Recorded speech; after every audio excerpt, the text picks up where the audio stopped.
ফাংশনের এটি ষষ্ঠ পাঠে থাকছে ৪১ পৃষ্ঠার ১৫ থেকে ১৮ নং প্রশ্নের সমাধান। ১৫ নং প্রশ্নটি পড়ে নাও। যদি ফাংশন অফ এক্স এর সমান 2x plus 1 divided 2x minus 1 হয়, তবে function of 1 divided x square plus 1 আর নিচে function of 1 divided x square minus 1 এর মান নির্ণয় করো। এই অঙ্কটার সমাধানের জন্য প্রথমে আমাদের যে কাজটি করতে হবে, এখানে ফাংশন অফ এক্স এর মান দেওয়া আছে, এটা আমাদের বের করতে হবে ফাংশন অফ 1 ভাগ এক্স স্কোয়ার এর মান, তারপরে এই পুরাটুকের মান। তো সমাধানের শুরুতে দেওয়া আছে, এটা লিখে নিলাম। এখন ফাংশন এক্স ছিল এটা 2x প্লাস 1, নিচে 2x মাইনাস 1। এখন এখানে আমরা এক্স এর জায়গায় বসাবো 1 ভাগ এক্স স্কোয়ার। অতএব ফাংশন 1 ভাগ এক্স স্কোয়ার সমান কি হয়, আমি তোমাদের সহজ করে বলে দিচ্ছি। এই যে এই টুকার ভিতরে যেখানে এক্স ছিল সেখানে বসাইবা 1 ডিভাইডেড এক্স স্কোয়ার, আর যা যেরকম আছে ওরকমই থাকবে। তো এই যে এখানে 2x এর সাথে গুণ আকারে ছিল, এই যে 2 ইন্টু 1 ডিভাইডেড এক্স স্কোয়ার, নিচে 2 ইন্টু 1 ডিভাইডেড এক্স স্কোয়ার, উপরে প্লাস নিচে মাইনাস।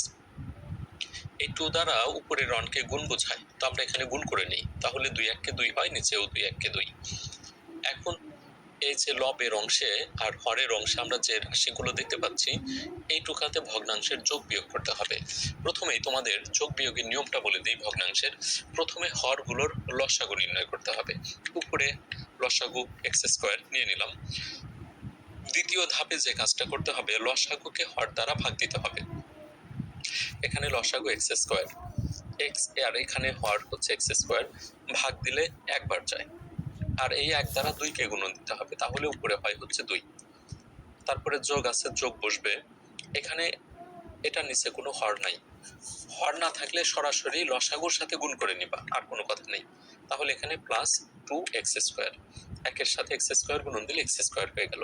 এই নিচে সেম কাজটাই হয়েছে, শুধুমাত্র প্লাসের জায়গায় মাইনাস, আর কোনো কাজ নেই। এখন আমরা এই উপরের অংশের সাথে নিচের অংশ ভাগ আকারে আছে, এই ভাগের পরিবর্তে আমরা এখন গুণন দেব। আর গুণন দিলে যে কাজটি হয়, এই হর লবের জায়গায় যায়, লব হরের জায়গায়, নিচের অংশটার পরিবর্তন হবে শুধুমাত্র। এই যে নিচে 2 মাইনাস এক্স স্কোয়ার ছিল ডিভাইডেড এক্স স্কোয়ার, এই এক্স স্কোয়ারটা যাবে 2 মাইনাস এক্স স্কোয়ারের জায়গায়, আর নিচে আসবে 2 মাইনাস এক্স স্কোয়ার। এখন এখানে আমরা ভাগ করতে পারি, উপরের সাথে নিচের এক্স স্কোয়ার ভাগ হয়ে যায়। কি থাকে অবশিষ্ট, উপরে থাকে বা লবে থাকে 2 plus x square divided 2 minus x square. আমরা ফাংশন অফ 1 ডিভাইডেড এক্স স্কোয়ারের মান নির্ণয় করে ফেলেছি। এখন এই মানটা, এই যেখানে function of 1 divided x square আছে না, ওই 1 ডিভাইডেড এক্স স্কোয়ারের পরিবর্তে বসাবো 2 প্লাস এক্স স্কোয়ার, এটুকাই কাজ।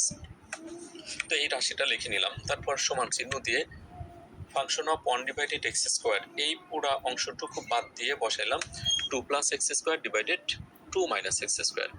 উপরে যেভাবে যোগ বিয়োগ করেছিলাম এখানেও এখন তাই করব। প্রথমে হরগুলো লসাগু নিচ্ছে, এই যে উপরের অংশে 2 মাইনাস এক্স স্কোয়ার লসাগু, এটা 2 মাইনাস এক্স স্কোয়ারকে 2 মাইনাস এক্স স্কোয়ার দ্বারা ভাগ দিলে একবার যায়, 1 দ্বারা উপরের অংশে গুণন দিলে কোনো পরিবর্তন হয় না।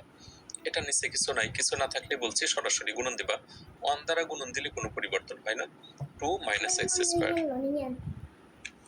তারপর নিচে প্রথমে হরগুলো লসাগু নিলাম, 2 মাইনাস এক্স স্কোয়ারকে 2 মাইনাস এক্স স্কোয়ার দ্বারা ভাগ দিলে একবার যায়, 1 দ্বারা উপরে 2 প্লাস এক্স স্কোয়ারকে গুণন দিলে 2 প্লাস এক্স স্কোয়ার হয়।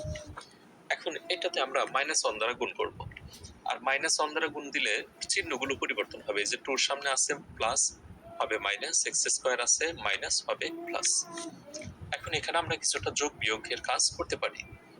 এই প্লাস এক্স স্কোয়ার থেকে মাইনাস এক্স স্কোয়ার কেটে দেই, মানে বিয়োগ হইলো, কিন্তু কাটাকাটি আসলে কোনো কিছু না, বিয়োগ হয়ে গেল। আর নিচে প্লাস 2 থেকে মাইনাস 2 বিয়োগ হয়ে গেল।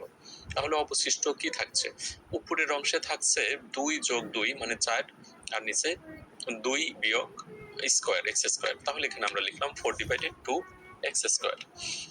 ভাগের পরিবর্তে গুণন দাও, গুণন দিলে উল্টে যায়, 2 মাইনাস এক্স স্কোয়ার উপরে গেল, আর এই যে উপরে x square plus x square মানে হচ্ছে 2x স্কোয়ার।